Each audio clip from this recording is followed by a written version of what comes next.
तो आइए सबसे पहले भजन सुनते हैं, सुनाओ जी। उसके बाद कथा प्रारंभ करते हैं।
ॐ वन्दे देव उमां पतेश्वरगुरुं वन्दे जगत्कारणं वन्दे पन्नकभूषणं मृगद्रहं वन्दे पशूनां पते वन्दे सूर्यशशाङ्कवन्दिनयनं वन्दे मुकुन्दं प्रियां वन्दे भक्तजनार्तश्रियं वन्दे शिवं शङ्करं। विष्णु भगवान की जय, शंकर भगवान की जय, वैशाख महात्म की जय, सनातन धर्म की जय। छठा अध्याय। तो नारद जी कहते हैं कि हम एक ब्राह्मण और छिपकली का इतिहास कहते हैं।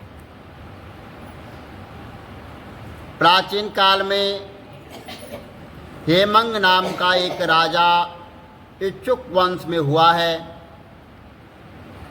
उस वंश के राजा ने अन्नदान नहीं किया, इसी से उसने चातक व छिपकली का जन्म लिया है। वह निर्धन और निर्बल ब्राह्मणों की बहुत सेवा किया करता था, लेकिन विद्वान व तेजस्वी वेद पाठी ब्राह्मणों की सेवा वह कभी नहीं किया करता था। जो वस्तु स्वयं सुलभ है उसका दान नहीं करता था। उसका कहना था कि दुर्लभ वस्तु का दान उत्तम होता है। वह ब्राह्मणों का बड़ा भक्त, किसी की निंदा न करने वाला और शत्रुओं पर विजय पाने वाला तथा जितेंद्र था। उसने अपने जीवन में इतने यज्ञ किए कि कुशाओं से पृथ्वी पर कुशा ही कुशा दिखाई देने लग गई। उसने गौ भूमि तथा स्वर्ण का दान देकर अनेक ब्राह्मणों को प्रसन्न किया। कोई ऐसा दान नहीं था जो उसने न किया। परंतु कभी वैशाख मास में उसने जलदान नहीं किया था। वह कहता था कि अलभ्य वस्तु का दान करने का क्या फल होता है। जल तो सहज में ही प्राप्त हो जाता है और लाभ्य है। अतः वह राजा लूले, लंगड़ी, अंधे और जीविकाहीन ब्राह्मणों की सेवा किया करता था, किंतु वेद पाठी ब्राह्मण और तत्वज्ञानी ब्रह्मवादियों की कभी उसने पूजा नहीं की। वह कहता था कि विख्यात ब्राह्मणों की सेवा तो सब ही करते हैं, अनाथ, अनपढ़, लूड़े, लंगड़े और दरिद्रों की दुर्गति होती है और यही दया के पात्र हैं। इस दोष के कारण 3 जन्म तक उसको चातक की योनि मिली, फिर 1 जन्म वह गिद्ध बना, फिर 7 जन्म तक कुत्ते की योनि मिली और फिर एक राजा के महल में छिपकली की योनि में उत्पन्न हुआ। इस प्रकार राजा उसको मिथिलापुरी के राजा श्रुतकीर्ति के घर में छिपकली बनकर द्वार की चौखट पर कीड़ों का भक्षण अपना भोजन करते हुए 87 वर्ष बीत गए थे। एक समय श्रुतदेव ऋषि भूखे प्यासे दोपहर के समय मार्ग में थके हुए और मिथिलापति के घर आए। ऋषि को देखकर राजा ने खड़े होकर उनका बड़ा आदर और सत्कार किया और मधुपर्क आदि करके उनका पूजन किया और उनके चरण धोकर अपने माथे पर उस जल को छिड़क कर और दैव योग से उस जल की एक बूंद छिपकली के ऊपर भी जा पड़ी। जल की बूंद पड़ते ही उसको अनेक योनि के जन्म का ज्ञान हो गया, स्मरण हो आया, अनेक जन्मों का स्मरण हो आया और वह हाय हाय करके कहने लगा कि हे ब्राह्मण देवता, मेरी रक्षा करो, मेरी रक्षा करो। छिपकली के ऐसे वचन सुनकर ब्राह्मण को आश्चर्य हुआ और वह कहने लगा कि तू कौन है और क्यों इतना विलाप करती है? तू अपना सब वृत्तांत कह, मैं अभी तेरा उद्धार करूँगा। ऋषि के ऐसे वचन सुनकर वह छिपकली कहने लगी कि हे ब्राह्मण देवता, मैं इच्छुक कुल में उत्पन्न हुआ, वेद शास्त्र का ज्ञानता था।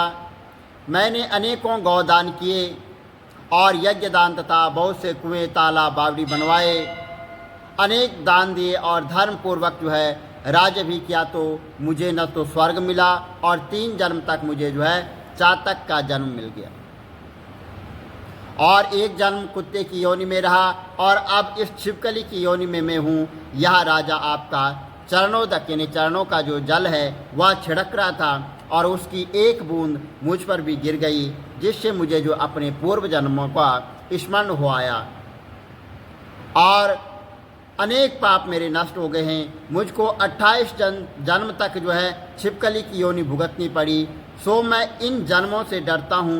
अब कृपा करके कहे कि मेरी यह दशा कैसे हुई है। तब ऋषि ने अपने ज्ञान चक्षु द्वारा सब कुछ जान लिया और कहने लगे कि मैं तुम्हारी बुरी योनि का कारण जानता हूँ। तुम ध्यान देकर सुनो। तुमने भगवान के प्यारे वैशाख मास में कभी भी जल का दान नहीं किया। तुमने जल सुलभ जानकर यह समझ लिया कि यह तो बिना मूल्य ही मिल जाता है और धूप व मार्ग के प्यासे ब्राह्मणों को कभी जल का दान नहीं किया। महात्माओं की अवज्ञा इस लोक और परलोक दोनों में दुखदायी है और सज्जनों की पूजा ही धर्म, अर्थ, काम और मोक्ष देने वाली है। इस प्रकार से बहुत से कर्तव्य को नहीं देखते हैं। जैसे मंद आदमियों की संगति से कुछ फल नहीं मिलता है, वैसे ही तीर्थ और मूर्तियों भी तत्काल कुछ फल नहीं मिलता, परंतु महात्मा तो दर्शन मात्र से ही पवित्र कर देते हैं। साधु सेवा से कोई सज्जन दुखी नहीं होता है और न तो तुमने जलदान किया न साधुओं की सेवा की, इसी कारण तेरी यह दुर्गति हुई है। अब मैंने जो वैशाख मास में पुण्य किया है वह मैं तुम्हें दूंगा, उसी से तुम्हें तुम्हारा यह फल प्राप्त होगा और तुम्हें शांति प्राप्त होगी। इससे तुम्हारा भूत और भविष्य, वर्तमान तीनों कालों के कर्मों के संस्कार वह दूर हो जाएंगे। यह कह ऋषि ने जल स्पर्श कर दिया और एक दिन वैशाख मास स्नान का फल उसको दे दिया। जल के छींटे लगते ही वह सब पापों से मुक्त होकर दिव्य रूप हो छिपकली का रूप त्याग कर नमस्कार कर आज्ञा लेकर जो है स्वर्ग को प्राप्त हो गई। और 10,000 वर्षों तक सुंदर भोगों को भोगकर इक्षुक वंश में महाप्रभावशाली कक्षुक के नाम से उत्पन्न हुआ और 7 द्वीप तक पृथ्वी का राजा करने लगा। बोलो विष्णु भगवान की जय, वैशाख महत्म की जय। श्री कमल नेत्र कटी पीतम्बर अधर मुरली गिरधरम मुकुट कुंडल कर लुट किया सांवरे राधे वरम। तिरकुल यमुना देनु आगे सकल गोपियन मन हरम। पीत वस्त्र गरुड़ वाहन चरण शुकनित सागरम। करत केल कलोल निस्तिन कुंज भवन उजागरम। अजर अमर अडोल निश्चल पुरुषोत्तम अपरापरम। दीननाथ दयाल गिरधर कंस हीना कुशहनम। गलफूल माल विशाल लोचन अधिक सुंदर केशवम। वंशीधर वसुदेव चायो वाल चलो हरि वामनम। जल डूबते गजरा कलीनो लंका चेजो रावणम। सप्तदीप नवखंड 14 भवन कीनो एक पदम। द्रौपदी के लाज राखे कहाँ लो उपमा करम। दीननाथ दयाल पूरण करुणमय करुणा करम। कविदत्त दास विलास निस्तिन नाम जप नित नागरम। प्रथम गुरु के चरण बंदो यश ज्ञान प्रकाशितम। आदि विष्णु जुगादि ब्रह्मा सेवते शिव शंकरम। श्री कृष्ण केशव कृष्ण केशव कृष्ण यदुपति केशवम। श्री राम रघुवर राम रघुवर राम रघुवर राघवम। श्री राम कृष्ण गोविंद माधव वासुदेव श्री वामनम। मत्स्य कटवाराह नरसिंह पाई रघुपति पावनम। मथुरा में केशव ब्राज गोकुल बाल मुकंद जी। फिर वृंदावन में मदन मोहन गोपीनाथ गोविंद जी। धन्य मथुरा धन्य गोकुल जहाँ श्रीपति अवतरे। धन्य यमुना नीर निर्मल ग्वाल बाल सकावरे। नवनीत नागर कृष्ण निरंतर से वितर मन मोहितम। कालादि तट करत्र क्रीडा बाल अद्भुत सुंदरम। ग्वाल बाल सब सख विराज संग राधे भामिनी। बंसी बट दट निकट यमुना मुलिकिटेर सुहावनी। भज राधे विष रघुवंश उत्तम परम राजकुमार जी। सीता के पति भक्तन के गति जगत प्राण आधार जी। जनक राजा पनक राके धनुष बाण चढ़ावहीं। सती सीता नाम जाके श्री रामचंद्र प्रणामहि। जन्म मथुरा केल गोकुल नंद के हृदय नंदनम। बाल लील पतित पावन देव की वसुदेवकम। श्री कृष्ण कलिमल हरण जाके जो भजे हरि चरण को। भक्ति अपनी देव माधव भव सागर के तरण को। जगन्ना जगदीश स्वामी श्री बद्रीनाथ विशंबरम। द्वारिका के पति केशवम प्रणावयम। श्री कृष्ण अष्टपद पढ़त निस्तिन विष्णुलोक सगच्छतम। श्री गुरु रामानंद अवतार स्वामी कविदत्त दास समाप्तवम। श्री कमल नेत्र समाप्तवम। विष्णु भगवान की जय, वैशाख महतम की जय, सनातन धर्म की।